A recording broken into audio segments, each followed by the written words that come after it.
सब बोर हो गए हैं? हाँ, बहुत लोग चले नहीं गए ओके, तो हाँ नहीं तो हम जोक्स चालू करते हैं।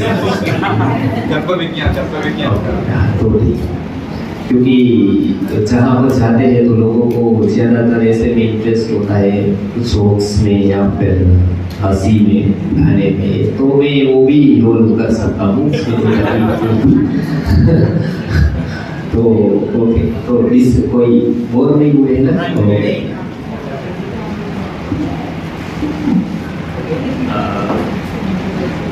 थोड़े कठिन सब्जेक्ट थे, लेकिन मैं प्रयत्न करता हूँ आपको सरलता से बताने का। बहुत सारे सब्जेक्ट है, उसको हम अलग अलग माध्यमों से सिखाने का प्रयत्न करते हैं। जो लोगों को कोई इश्यूज है फिजिकली, कोई दिखाना चाहता है, तो शिव प्रसाद जी से वो मेरा समय लेकर वो समय पर मैं आपको मिलूँगा, और आप जो भी अपने शरीर के बारे में पूछना चाहते हैं, एक दूसरा फॉलोअप भी होता है हमारी ओर से। तो एक गूगल फॉर्म भर के उसके बाद आप हमारा कांटेक्ट कर सकते हैं, मेरा भी कर सकते हैं, हमारे जो साथ में काम वर्कर्स करते हैं तो उसका भी आप कर सकते हैं। तो वो कोई चिंता नहीं, और उस नंबर वगैरह सब आपको यहाँ से मिल जाएगा। हो सकता है वहाँ पर मैं भी प्रयत्न करता हूँ आपको आंसर देने का कॉल के ऊपर, लेकिन जब मैं पहुँच नहीं पाता हूँ इतने कॉल्स पर, तो मेरे सहायक साथी जो वैद्य होते हैं वो भी आपको रिलेटेड रिपोर्ट्स के पद से आपको सहायता करते हैं और जवाब देते हैं। तो लंबे समय तक आपको मार्गदर्शन मिलता रहता है। शिविर सेमिनार्स होते हैं, ऐसे बहुत स्थानों पर भारत में होते हैं, और जगह भी हम करेंगे तो बच्चों के लिए क्या क्या कर सकते हैं उसके ऊपर भी हम क्वेश्चन आंसर्स में लेंगे। अभी बहुत महत्वपूर्ण विषय जो एक रह गया है वो है गर्भविज्ञान, और जो रोज बरोज में हम मेडिसिन क्या यूज करनी चाहिए हमको, तो वो मैं थोड़ी बातें बताऊंगा जो रह गई है। वो सबसे एक है पंचकोश विकास के बाद गर्भविज्ञान का टॉपिक। वो समझना इसलिए जरूरी है क्योंकि वो बहुत गंभीर विषय है, और इसके ऊपर बहुत काम कम हुआ है पूरे वर्ल्ड में। उसको हमने बहुत ही लाइटली लिया है बहुत सारे लोगों ने, और इसके कारण हमारे बहुत प्रश्न आए हैं अभी। तो वो एक जेन्युइन सोर्स से गुरुजी से हमको मिला, और उसका महत्व क्या है वो हम अभी प्रयत्न करेंगे सीखने का, समझने का। तो कोई भी बात में कोई जब हम प्लानिंग के साथ करते हैं तो वो लॉन्ग टर्म के लिए अच्छी होती है, और उसका परिणाम भी अच्छा होता है। लाइक हमने प्रोग्राम किया तो प्लानिंग किया दो महीने का, तो उनको टिकट मिलने में आसानी रही, कहाँ उतरना है वहाँ पर शिव प्रसाद जी आएंगे, वो सब कुछ तय हो गया। आपको भी पहले टाइम दे दिया गया कि आपको 15 दिन के बाद इस जगह पर आना है, आपका गुरुजी इतना बताएंगे, वो सब कुछ पहले से फिक्स हो गया। हमने आयोजन किया। तो हम देख रहे हैं कि आपको भी कुछ मिला जो लेना चाहते हैं, और मुझे भी जो कनेक्ट करना था लोगों को भी हम कर पाए, क्योंकि हमने एक नियोजन किया। एक किसान होता है गांव का, वो भी अपना जब खेत जोतता है तो वो प्लानिंग करता है 2 मंथ्स की, पता है ना आपको, कि अगली बार में कौन सी फसल बोऊंगा, बराबर, उसका एक प्लानिंग होता है। और भारत में और वर्ल्ड में कोई भी ऐसा मैंने किसान नहीं देखा कि वो बताता हो कि मैं जस्ट खेत पे गया था और गेहूं बो कर आ गया, वहां से निकला ही था कि बाजरा बो दिया, कि मिलेट्स को बो दिया। ऐसा होता है, कभी सुना आपने कि किसान कभी निकला, बराबर है, और कोई माइंड में था ही नहीं, बस अचानक विचार आ गया मैंने गेहूं बो दिया, कोई प्लानिंग नहीं था। गेहूं के पीछे भी प्लानिंग है, बाजरा के पीछे भी प्लानिंग है, जिसका आयुष्य 1 ईयर है, और जिसकी कीमत 1000 रुपये, ज्यादा से ज्यादा 1000, बराबर, इतना ही। ओके, मनुष्य की कीमत उससे बहुत कम है, क्योंकि मैंने ऐसे कितने लोगों को देखा है वो बोलते हैं कि एक्सीडेंट ही हो गया। एक्सीडेंट की बिल्डिंग नहीं बन देता है, कोई निकल जाता है तो घर नहीं खरीद देता है, लेता है कोई पिक्चरों में निकला था बंगला अच्छा लग गया मैंने खरीद लिया, मैं निकला ही था तो गेहूं बो दिया, मैं निकला ही था तो दुकान ले ली। ऐसा होता है कभी भी नहीं। लेकिन एक्सीडेंटली गर्भ हो गया, संतति हुई, ऐसा मैं रोज सुनता हूँ, बराबर है। तो हमने देखा कि गेहूं से भी आदमी की कीमत कम हो, बराबर है। वो 1000 रुपये भी नहीं उसकी, क्योंकि उसके लिए ये आसान है कि हो गया हो क्या। तो वो ज्यादा से ज्यादा एक्सीडेंट की जो आ सकता है वो आता है, वो ज्यादा से ज्यादा एक्सीडेंट ही कर पाता है, और कुछ नहीं। उसके पास आप ज्यादा संभावना रख नहीं पाते हो, ज्यादा अपेक्षा नहीं रख पाते हो। ओके, तो संतति का विज्ञान, गर्भ का विज्ञान है, वो एक प्लानिंग का है। वो समझाता है कि आपको पूरी तैयारी करनी है। क्यों तैयारी? क्योंकि बच्चे को गर्भ से जो रोग होता है वो लाइफ टाइम तक उसको रहता है, उसको कोई मिटा नहीं सकता है, बराबर है। और बच्चे के 60% से ज्यादा रोग गर्भावस्था के रोग होते हैं, जो वो उससे पीड़ित होता है। क्यों? क्योंकि जब पति पत्नी दोनों रोगी होते हैं, उस अवस्था में यदि वो गर्भ रहता है तो वो दोनों का रोग का प्रभाव उसके बच्चे पर पड़ता है, तो पूरा जीवन बच्चा रोगी रहता है। आपने उसको और कुछ न दिया, रोग दे दिया, तो पूरा जीवन वो बेड में आ गया। इसके लिए वो अवेयर करते हैं माता पिता को कि आप उसको हेल्थ न दे सके, वो समझ सकते हैं कि आपके हाथ में नहीं है उसका हेल्थ देने का, हेल्थ न दे सके समझ सकते हैं। आप उसको रोग क्यों दे रहे हो, आप उसको डिजीज क्यों दे रहे हो। आप डिसीज वाले हो तो आप वो समय पर ट्रीटमेंट करो, उसके बाद प्लानिंग करो, उसके बाद सब फॉलो करो, और उसके बाद आप प्लानिंग करके गर्भ रखो। क्यों? क्योंकि प्लानिंग बहुत महत्व का होता है। एक किसान है वो भी 2 महीने की प्लानिंग करता है, एक बिल्डर है वो भी 1 साल की प्लानिंग करता है, एक घर बनाना है आर्किटेक्ट को वो भी प्लानिंग करता है, डिजाइन करता है। तो वही साइंस आज हम बताने वाले हैं, वो है आने वाली संतति को हम कैसे अच्छी बना पाए, स्वस्थ बना पाए, रोग से मुक्त बना पाए। और ऐसा जब हम देखते हैं तो उनको दुख होता है कि पूरे भारत में आज लगभग 60 लाख के ऊपर बच्चे अंध हैं, ब्लाइंड, उसको आंख की कोई तकलीफ है, और तकलीफें ऐसी है कि जिसका कोई भी समाधान नहीं है। ऑटो इम्यून डिसीजेस वाले बच्चे बहुत हैं, सिजोफ्रेनिया वाले हैं, डाउन सिंड्रोम वाले हैं, और ये सारे के सारे बच्चों के रोग के कारण हम देखते हैं तो गर्भावस्था में योग्य ट्रीट नहीं किया है, योग्य रीत से वो रहे नहीं है, वो कारण है उसका। तो ये हम उसको बताते हैं कि कम से कम 1 साल आप पूरा फॉलो करो आयुर्वेद को, पूरा जीवन मत करो, लेकिन 1 साल करो। आपके लिए मत करना, आपके बच्चों के लिए करो 1 साल। तो वो पूरा का पूरा विषय है, वो हम गर्भ विज्ञान में समझाते हैं। उसमें बहुत सारी बातें हैं जो मैं अभी बताऊंगा, क्योंकि आपको नॉलेज होगा तो आप शेयर भी कर सकते हैं, लोगों को बता भी सकते हैं कि बहुत महत्वपूर्ण विषय है। इसकी उपेक्षा हमको कितना दुख दे पाती है। आप विचार करो, एक बच्चा, अभी हमारे पास ऐसे केसेस आते हैं, तो बहुत सारे बच्चे को हम जब देखते हैं तो उसको वो बोल नहीं सकते हैं, बहुत सारे बच्चे की मेमोरी नहीं होती है, बहुत सारे बच्चे को गले में तकलीफ होती है, अस्थमा होता है, एलर्जी होती है, बहुत सारे बच्चों की इम्यूनिटी नहीं होती है, बहुत सारे बच्चों की बहुत प्रकार की डेफिशिएंसी होती है। तो पूरा का पूरा उसका 5-10 साल दवाई लेने लग जाता है, और अंत में तो वो बहुत कुछ अच्छा हो भी नहीं पाता है, क्योंकि जिस टाइम जो देना चाहिए वो टाइम उसको मिलना चाहिए। तो इसके लिए गर्भावस्था में क्या करना, किस तरह का क्या होना चाहिए, वो हम इस विज्ञान में समझाते हैं, जिसका नाम है गर्भ विज्ञान।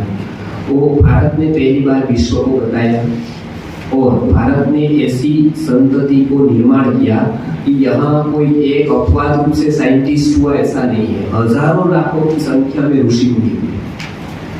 कोई एक साइंटिस्ट हो सकता है, फिलोसोफर हो सकता है, या हजारों ऋषि मुनि है जो अलग अलग फिलोसोफर से साइंटिस्ट है, आयुर्वेद में ज्ञाता है।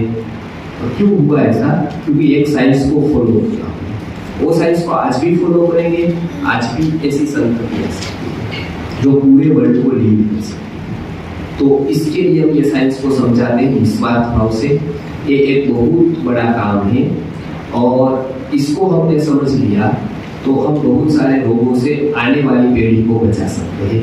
फर्स्ट ऑफ ऑल, सर्वप्रथम होता है हमारा प्लानिंग, गर्भाधान का प्लानिंग, अर्थात संतति का जब हम विचार करते हैं तो पहला ये देखना होता है कि दोनों को कोई रोग नहीं होना चाहिए, दोनों डिसीज नहीं होना चाहिए कोई भी, वो तो उसको ट्रीटमेंट करनी चाहिए। नहीं तो क्या होता है, वो संतति में जाता है, संतति में गया, बाद में मिटाना बहुत मुश्किल होता है। ये पहली बात है। दूसरी बात क्या है, दोनों स्वस्थ मानसिक रूप से होने चाहिए। स्ट्रेस में है तो हमारे विचार का बहुत प्रभाव होता है, स्ट्रेस में, चिंता में, टेंशन में, व्यग्रता है तो जो आने वाली संतति है वो भी स्ट्रेसफुल होगी, वो भी गुस्सा वाली होगी, वो भी चिंतित होगी, व्यग्र होगी। तो पहले जो ये विषय है वो उसमें दोनों फिट होने चाहिए, पति पत्नी दोनों के मन के विचार ठीक होने चाहिए, कोई मूवमेंट में जुड़े होने चाहिए, सात्विक मूवमेंट में। तो ये पूरे गर्भ विज्ञान का एक प्रायोगिक शर्त है, इतना पालन अवश्य करना चाहिए। आगे टाइम में क्या है, पूरी कुदरत है और दो टाइम, एक स्प्रिंग में और एक अपनी रेनी सीजन में दो बार नवसर्जन करती है। आपको पता है ना, बसंत ऋतु और वर्षा ऋतु, ये दोनों में क्या करती है नेचर, पूरा का पूरा नवसर्जन करती है। तो कुदरत नया कब करती है, एक वर्षा ऋतु में और एक बसंत ऋतु। एक में बारिश आती है, एक में बारिश नहीं आती है, वातावरण ऐसा बन जाता है कि सभी पेड़ पौधे है ना वो हरे भरे हो जाते हैं। आपने देखा है, वो पता है ना, वो स्प्रिंग। तो उसी तरह से और दो टाइम आइडियल बताया है गर्भाधान के लिए। वो आदर्श टाइम ये नवसर्जन जब कुदरत करता है तो हमारे में भी वो उस समय एक पीक पॉइंट आता है नवसर्जन का, उस टाइम कोई प्रयत्न करता है तो उसमें सफलता मिलती है। ये दूसरी बात है, टाइमिंग को देखना है दूसरी बात। तीसरी बात ये है कि बहनों को मेंसेस जो आता है वो रेगुलर आए तभी उसको मानना है कि गर्भाशय ठीक है। लाइक आपको कोई गेस्ट को लाना है तो आप क्या करते हो, घर को सफाई करते हो, घर का ऐसा ही भरा है, धूली वगैरह है, तो आप गेस्ट को बुलाते हो, नहीं बुलाते हो।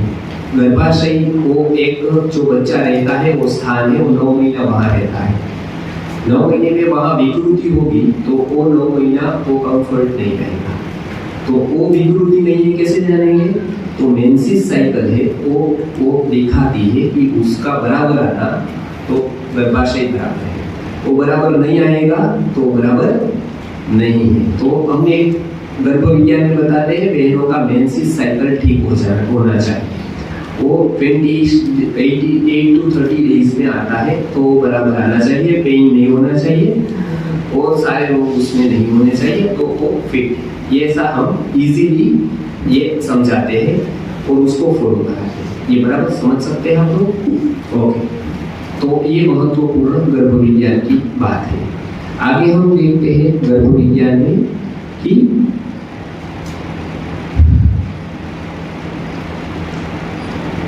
कोई भी प्रकार का यदि डिसीज है तो उसकी चिकित्सा करके उसको मिटाना है और उसके बाद में प्लानिंग करना है। लाइक डायबिटीज है, ब्लड प्रेशर है, किसी भी प्रकार का सिस्ट है, पीसीओडी है, पीसीओएस है, कोई भी प्रकार का रोग है, तो पाइल्स है, तो उसको पहले उसकी चिकित्सा करनी है, उसके बाद ही बेबी प्लान करना है।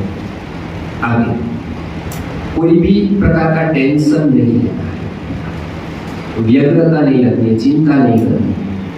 हम क्या करते हैं, पहला हमारा सबकॉन्शियस माइंड क्या करता है, जो बेबी प्लान करते हैं तो उसमें हम थोड़े चिंतित हो जाते हैं, व्यग्र हो जाते हैं, पेपर पढ़ते हैं कि वो इनफर्टिलिटी इतनी बढ़ती है, तो तो हमको ये चिंता लग जाती है कि हमको नहीं हुआ, बराबर। ये विचार आता है तो हम चिंतित हो जाते हैं। फिर हम क्या करते हैं, डॉक्टर के पास जाते हैं, गायनेक के पास जाते हैं, तो उधर बड़ी हॉस्पिटल होती है, तो हमारा माइंड है वो हॉस्पिटल को देखकर डरता है। तो वहाँ जाते हैं तो बताए कि वो 30 हो गया आपका, वो आप देर हो गई आपको। तो हमारा माइंड है वो पकड़ लेता है डर, भाई, बराबर है। तो हम चिंता करने लगते हैं, डर जाते हैं तो फिर हमारा माइंड अपसेट हो जाता है। और चरक मुनि ने बताया है, सौ मनस्यम गर्भधारणा, अर्थात गर्भ के लिए सबसे अच्छा क्या चाहिए, प्रसन्नता चाहिए, सबसे अच्छा, क्योंकि सबकॉन्शियस माइंड अच्छा होना चाहिए हमारा। तो सबसे पहला ये है कि आनंद, प्रसन्नता ये होना चाहिए, टेंशन नहीं होना चाहिए। तो ऐसे वातावरण में नहीं रहना है जहाँ स्ट्रेस हो, चिंता हो, व्यग्रता हो, ऐसा। आगे आयुर्वेद में बताया है शरीर शुद्धि। तो बॉडी की शुद्धि स्त्री और पुरुष को करनी है। उसमें एक रास्ता है पंचकर्म का। पंचकर्म नहीं करा सकते हैं तो दूसरा रास्ता घर पर हम लोग गाइड करते हैं आपको पंचकर्म कैसे कर सकते हैं। हमारा मिशन ये है कि लोग घर पर मैक्सिमम कर सके, घर पर आयुर्वेद को जान सके। इसके लिए हम लोगों ने घर पे ही इजी पंचकर्म आप कैसे कर सकते हैं, उसके लिए हम आपको सिखाते हैं, गाइड करते हैं। कि आपके पास समय नहीं है, आप जा नहीं सकते हैं, आप जॉब कर रहे हैं, आपको तकलीफ है, तो आप घर पर क्या कर सकते हो। तो एक ट्रीटमेंट घर पर पंचकर्मा करने की आती है, जो हम कहते हैं कि ये तेल ले लो, इसको ऐसे करो, वो हम पूरी ट्रेनिंग देते हैं। घर पर आप शरीर को शुद्धि कर सकते हैं। तो बहुत लोगों ने ऐसा बताया था कि हमारे पास पंचकर्मा का समय नहीं है, दूर है, गुजरात में है, केरला में कहाँ है पता नहीं। तो आप घर पर क्या कर सकते हो हम अच्छी तरह से बताते हैं, वो समय आपको वो फॉलो करना है। दूसरा, जब भी आप संतति को प्लान करते हो तो 3 महीने तक आपके विचार अच्छे होने चाहिए। आप कोई भी प्रकार की विकृत मीडिया, टीवी, सीरियल्स, पिक्चर्स नहीं देखेंगे, क्योंकि उसका माइंड पर हमारा प्रभाव होता है। हमारा विचार ऐसा बन जाता है तो हम उस तरफ अट्रैक्ट होते हैं। और ये जगत का नियम है, जिसके प्रति आप अट्रैक्ट होते हैं उसके गुण आप में आने लगते हैं। वो चीज हम क्या है, हीरो के प्रति अट्रैक्ट होने लगते हैं तो क्या होता है, हमारी हेयर स्टाइल बदल जाती है, पता है ना। वो हमारी चलने की स्टाइल बदल जाती है, हमारी डायलॉग की स्टाइल बदल जाती है। क्यों? क्योंकि वो सबकॉन्शियस उसमें अट्रैक्ट हो गया है। युवा पीढ़ी आप देखिए क्या होता है उसका, एक हीरो सिगरेट पीता है, पूरा बिल्स पीता है, क्रिकेटर्स थम्स अप पीता है, पेप्सी पीता है, तो पूरे युवा पीढ़ी पीने लगती है। क्यों? पहले वो अट्रैक्शन उसके ऊपर है, तो वो जो करता है उसका सबकॉन्शियस उससे करवाता है, वही करता है। तो हमको हमारा अट्रैक्शन कहाँ रखना है वो फिक्स करना है। तो इस तरह की चीजें है, उसको हम फोकस भी करेंगे 3 महीने तक, तो हमारा जीवन सेट होगा, हमारी विचारधारा सेट होगी। तो क्या होगा, संतति में आसानी रहेगी, उसको हम संस्कारी बना सकते हैं, उसको हम अच्छी तरह से विचार दे सकते हैं, अच्छा व्यक्ति बना सकते हैं। तो पहले से ही ये प्लान होना चाहिए कि संतति को हमको क्या देना है। तो इसके लिए मिनिमम 3 मंथ्स उसको कोई भी प्रकार के पेपर्स, मीडिया, वीडियोस या पिक्चर्स नहीं देखने, उसको हम बुक्स रीड करने को बताते हैं। लाइक आपको अच्छी स्टोरी बुक्स पढ़नी है, आपको अच्छी तरह से पूरा का पूरा हिस्ट्री बुक पढ़नी है, आपको अच्छे वीडियो सुनने हैं। बहुत सारी बातें ऐसे सिखाती है कि जो हम लोग घर पे कर सकें, उसको फॉलो कर सकें। ओके, तो ये दोनों के लिए ये बताया है। अब समय आता है गर्भाधान का। उसके लिए 2 ऋतु उत्तम बताई है, वर्षा ऋतु, वसंत ऋतु। उसमें चेक करवा लेना है आपको किसी को वैद्य के पास, या हमारा भी गाइडेंस ले सकते हैं। तो हम उसको बताते हैं कि ओके आप योग्य हो, भी फिट हो, तो आप चल आगे बढ़ सकते हो। अब बहुत महत्व का पॉइंट आता है गर्भावस्था का। जब कोई एक गर्भ रह जाता है तब हमको 9 मंथ तक हमारी जिम्मेदारी आती है उसको संभालने की। तो हम यदि वो संभाल नहीं पाते हैं तो उसको बहुत सारे डिसीजेस होते हैं। आजकल जो बहुत सारे इश्यूज आते हैं मिसकैरेजेस के, उसको मिसकैरेज हो जाता है, उसको प्रीमेच्योर डिलीवरी हो जाती है, उसको बहुत सारी तकलीफें होती है ड्यूरिंग प्रेगनेंसी में।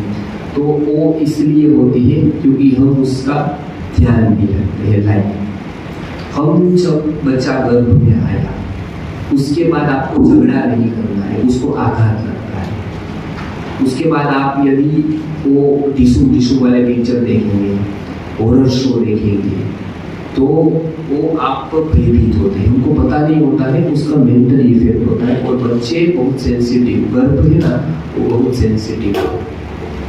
तो वो माता का विचार उसका विचार बनता है, उसका जो मानस है उस तरह का मानस में विचार उसका बनने लगता है।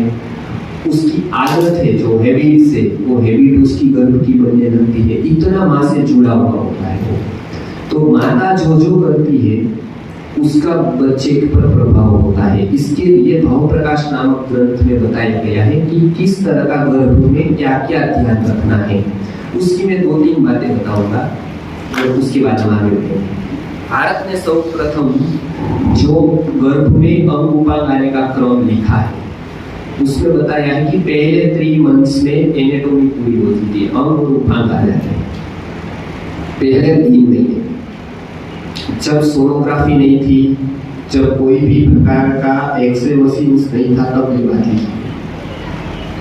मॉडर्न साइंस ने जब देखा तो वो वही पता चला कि जो आयुर्वेद में लिखा है कि पहले 3 महीने में ही एनाटॉमी पूरी हो जाती है, पूरे बॉडी के अंग और उपांग आ जाते हैं।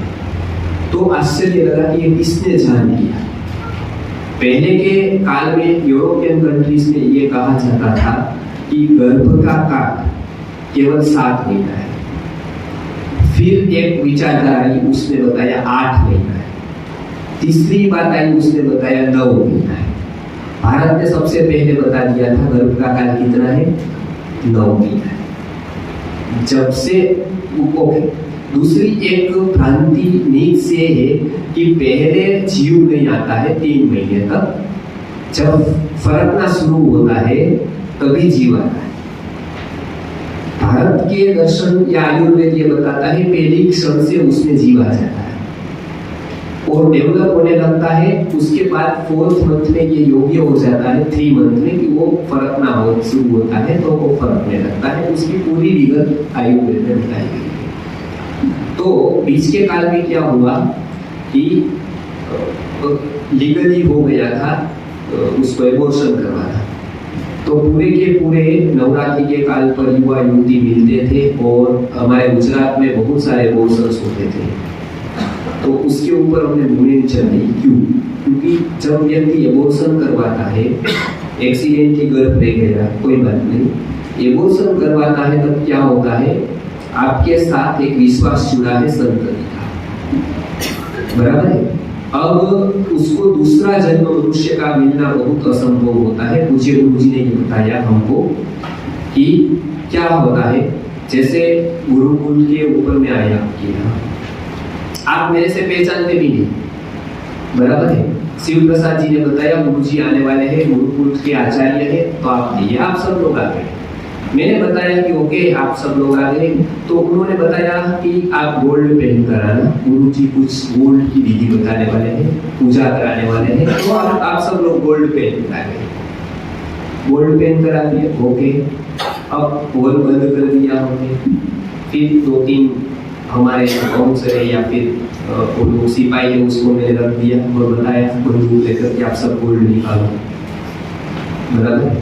आपसे गोल्ड ला दे दिया, बराबर, आपसे सबसे गोल्ड दे दिया। यदि ऐसा मैं करता हूं क्या होगा? आपका विश्वास केवल शिव प्रसाद जी से नहीं उठेगा, मेरे से नहीं उठेगा, आयुर्वेद से, गुरुकुल से भी उठेगा। फिर आप दूसरे कोई भी अच्छे कार्यक्रम में कभी नहीं जाएंगे, नहीं, क्योंकि मेरा एक जिम्मेदारी बनता है, जब मैं कुछ आपको बताता हूं तब मैं एक रिप्रेजेंटेटिव होकर बताता हूँ। तब मैं एक आयुर्वेद के ऋषि का रिप्रेजेंटेटिव हूँ। मेरे पर वो सारे लोग लागू है जो ऋषि मुनि ने लिखे हैं, मैं उसमें मेरी रीत से नहीं चल सकता। वो पूरे लोग मेरे पर लागू है जब मैं कुछ भी बताता हूँ, क्योंकि मैं यहाँ पर एक रिप्रेजेंटेटिव बनता है। तो यदि मैं ऐसा करता हूँ तो आपके माइंड को वो आघात पहुंचाता है, क्योंकि अनएक्सपेक्टेड घटना होती है आपके साथ, स्टक माइंड हो जाता है। क्योंकि आप ज्यादा से ज्यादा क्या विचार कर पाओगे मेरे लिए कि कुछ मांगेंगे, मतलब ज्यादातर भारत से मांगने के लिए याद रखो कि, तो आप ज्यादा से ज्यादा ये कह सकते हो कि गुरुकुल से आते हैं तो चलो मांगेंगे कुछ तो हम दे देंगे, कुछ लिखा देंगे कुछ भी कि चलो हमारे तरफ से 10 करोड़, बराबर। ज्यादा से ज्यादा ये सोच सकते हो, इससे ज्यादा आप नहीं सोच सकते हो कि कोई ऐसा भी करेगा। और ये किया मैंने तो आपका जो वर्षों का विश्वास है वो टूटेगा, बराबर। जबकि मेरा आपके साथ कोई रिश्ता नहीं है, खून का नहीं है ना, बराबर। अब जब कोई गर्भ आता है माँ के पेट में तो क्या होता है, उसको बहुत विश्वास होता है ये मुझे संभालेंगे, तभी वो चूज करता है, बराबर है। तब वो चूज करता है कि ये मुझे संभालेंगे, ये मेरा लालन पालन करेंगे, ये मुझे जन्म देंगे, ये सब वो विचार कर लेता है, अपेक्षा है। क्योंकि आप यहाँ आए हैं तो एक पर्टिकुलर अपेक्षा लेकर आए हैं, आपका एक एक्सपेक्टेशन है, अपेक्षा है। मैं भी यहाँ आया हूँ, मेरी एक अपेक्षा है आपसे, पैसे की नहीं है, कोई स्वार्थ पैसे का नहीं है, लेकिन आप ठीक से जानकर आप फॉलो करेंगे वो तो अपेक्षा है। आप कुछ मुझसे सीख कर आयुर्वेद का इम्प्लीमेंटेशन करेंगे, ये मूवमेंट को आगे बढ़ाएंगे, तो अपेक्षा रहती है। आपकी भी वो रहती है कि आप, मैं बताऊँ आपको सब कुछ, वो गर्भ की होती है कि वो जन्म तक पहुंचाए। उसके बीच में हम यदि एबॉर्शन करवाते हैं तो उसको आघात लगता है। क्या आघात लगता है कि जिसके ऊपर मैंने इतना विश्वास किया वो मां ने उठकर मुझे एबॉर्शन करवा दिया गया, उसने ही मुझे मार दिया, तो उसको मनुष्य जाति के ऊपर से विश्वास उठ जाता है उसका कि ये लोग योग्य है ही नहीं। तो उसके बाद वो दूसरी बार विश्वास नहीं कर पाता है, क्योंकि हमारा विश्वास उठ जाएगा किसी के प्रति, उसके बाद वो लाना फेथ लाना बहुत मुश्किल है। इसके लिए गुरुजी ने संस्कृति आर्य गुरुकुलम के इतने नियम बनाए, क्योंकि एक बार आपका संस्कृति के ऊपर विश्वास नहीं उठना चाहिए। इसके लिए गुरुकुल का कोई व्यक्ति कुछ भी करे ऐसा हमारे गुरुकुल में नहीं चल सकता है, वो पर्टिकुलर प्रतिबद्ध होता है, ये कुछ बातें नहीं ही कर सकता है। क्यों? क्योंकि वो एक रिप्रेजेंटेटिव बनकर आपके पास आता है, आपको एक विश्वास दिलाता है आयुर्वेद का, ऋषि परंपरा का। तो वो कोई किसी को आकर कह दे, कुछ भी कर दे, तो ऐसा नहीं चलता है। एक पर्टिकुलर परंपरा होती है, उसी को उसको फॉलो करना होता है, उसी पर वो बंधा होता है। वो छोटे स्वार्थ से, प्रलोभन से वो झुक नहीं जाता है कहीं पर भी, कुछ भी नहीं बता देता है, आपका मिसयूज कहीं पर नहीं करता है, आपको गलत रास्ता मिसगाइड कभी नहीं करता है। वो पर्टिकुलर एक व्यवस्था से बनता है। उसी तरह से आप जब माता पिता बनते हो तो पहले पूरा सोचो कि पूरी जिम्मेदारी है आपकी बच्चे को जन्म देने की, तो ही आप गर्भ धारण करो। एबॉर्शन करवाने का कोई हक कुदरत ने हमको दिया नहीं है, नहीं हमारा कोई हक बनता है उसमें। उसको मारने का हमको अधिकार नहीं है, जन्म देने का अधिकार है। चाहे हम यहाँ से छूट जाएंगे, लेकिन कोई तो है जो उनको देखेगा, तो पूरा प्लानिंग करो। दूसरा प्लानिंग ये करो कि उसको हम निरोगी लाइफ, स्वस्थ जीवन दे पाएंगे, तो वो प्लान करके पूरे आयुर्वेद के नियम को फॉलो करो। आप ये नियम तो ही आप माता पिता बनो, नहीं तो मत करो। या आप पूरा नियम पालन कर सकते हैं, फॉलो कर सकते हैं, ओके तो हम ओके इनवाइट करेंगे, हम गर्भ में ये करेंगे, तो ये दूसरी बात है। तो 9 महीने तक उसको बराबर रखना है, उसका आहार विहार बराबर करना है। 3 महीने में पूरी एनाटॉमी पूरी हो जाती है, उसकी पूरे अंग उपांग आ जाते हैं। इसमें माता को क्या क्या करना है? अच्छा खाना है, अच्छी तरह से रहना है, व्यवस्थित रूप से उसको रहना है, उसको कोई भी प्रकार का गलत फूड नहीं खाना है, लाइक जंक फूड है, फास्ट फूड है, ज्यादा केमिकल्स वाला फूड है, बाहर का फूड है, वो नहीं खाना है। क्यों? जब आप वो खाते हैं तब आपका पाचन तंत्र बिगड़ता है, जिससे तो उसको पोषण मिलता है। तो आपको भी अपना नहीं सोचना है, दूसरे का भी सोचना है, उसका भी सोचना है। तो डिस्टर्ब होता है तो आपको वोमिटिंग होती है, गर्भावस्था में वोमिटिंग होती है, अच्छा नहीं लगता है खाने का, भूख नहीं लगती है, पाचन बिगड़ जाए तो तकलीफ होती है। तो ये तीसरा 3 महीने तक तो कम से कम सब कुछ छोड़ देना है बाहर का। चौथे महीने की समय आता है तो उसको हृदय की अभिव्यक्ति होती है। चौथे महीने में हृदय की अभिव्यक्ति होती है। इसके लिए 4 महीने चौथे महीने में हमारी इच्छाएं बदलती हैं, और वो इच्छाएं बदलती है तो हमको कहीं देखने की, कहीं सुनने की, कहीं कुछ की इच्छा होती है। स्त्री को ये स्वाभाविक होती है, तो वो इच्छा को पूरा करना है, ऐसा आयुर्वेद में बताया। ये चौथे महीने की बात है। 5वें महीने में मन की अभिव्यक्ति होती है, माइंड आता है। और ये बात तब कही गई जब यूरोपियन कंट्रीज में माइंड का कोई कंसेप्ट नहीं था, माइंड शब्द नहीं था, तब आयुर्वेद में मन की बात है, बराबर। तो मन के बारे में पहली बार आयुर्वेद ने इतना सारा बताया जब माइंड शब्द नहीं था, कंसेप्ट नहीं, शब्द नहीं था, वर्ड नहीं था। क्यों? क्योंकि माइंड एक्सरे में नहीं दिखता है, कोई प्रकार के रिपोर्ट्स नहीं होते हैं, तो भी वो माइंड सब कंट्रोल करता है। तो पहले तो कोई मानने को तैयार नहीं था कि माइंड है। फिर जाकर आयुर्वेद ने बताया तो बाद में साइकोलॉजी का डेवलपमेंट हुआ तो पता चला कि एक सबकॉन्शियस माइंड है, एक कॉन्शियस माइंड है। सबकॉन्शियस सबसे ज्यादा प्रभावी है, पता है ना, वो पूरा रिसीव करता है संस्कारों को। आयुर्वेद ने बताया 5वें महीने में आपको जितना पढ़ सके अच्छा साहित्य, जितना सुन सके उतना अच्छा पढ़ना सुनना है। क्यों? क्योंकि जो गर्भ है उसका 5वां महीना है, उसमें मन की अभिव्यक्ति होती है। 5वें महीने में मन की अभिव्यक्ति होती है। वो फूड क्या है? माइंड का विचार। आप अच्छे विचार नहीं दोगे ना तो माइंड गलत विचार करेगा। आपको ये अनुभव है? हम जब कोई भी वस्तु अच्छी नहीं करते हैं तो स्वाभाविक रूप से हमारा माइंड नीचे की तरफ जाता है। पानी है, उसका स्वभाव क्या है? नीचे की तरफ जाना कि ऊपर की तरफ जाना? नीचे की तरफ जाना। जैसे आप 100वें मंजिले से पानी को गिराएंगे तुरंत नीचे आ जाएगा। वो पानी को ऊपर चलाना है, कितनी मोटर्स चाहिए, कितना एफर्ट्स चाहिए, पानी को ऊपर लगाने में कितना, नीचे लगाने में। माइंड भी जैसा है, पानी के जैसा है। उसको क्या अच्छा लगता है? उसको छोटी बातें बहुत अच्छी लगती है, उसको सरल बातें बहुत अच्छी लगती है, बराबर। अच्छी बातें कठिन लगती है ना, ऐसा। अभी हमारा देखो पिक्चर होता तो कितना हॉल भर गया होता। अभी गुजरात में